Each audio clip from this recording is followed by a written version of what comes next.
আসসালামু আলাইকুম। আমরা বগুড়া, ধুনট, রামনগর আমরা আসলে একটি স্পেশাল চা খেতে গেছিলাম। এটাকে বলা হচ্ছে তেঁতুল চা।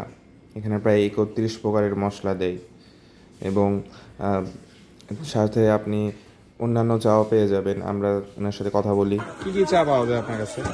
আমরা বর্তমান এখন টক চা আর লাল চা।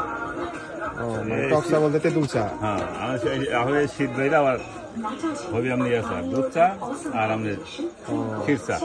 আচ্ছা আচ্ছা। কত করে তেঁতুল চা? 25 টাকা। আর র চা? লাল চা 5 টাকা। তেঁতুল চা স্পেশালিটি কি?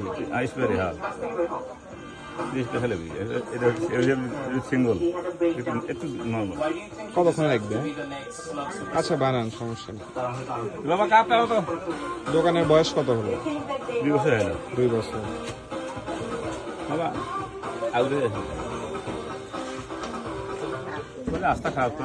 হ্যাঁ হ্যাঁ, রাস্তা তো আসলে বিল চাপড়ি হাই স্কুল ব্রিজ থেকে আপনি যদি রামনগরে আসেন, এটা কিন্তু কোনো গাড়ি টাড়ি ঢুকবে না। জাস্ট একটা বাইক নিয়ে আমরা আসছি এবং অনেক পাড়ায় খাইতে হয়েছে, সো রাস্তাটা অতটা ইমপ্রুভ না।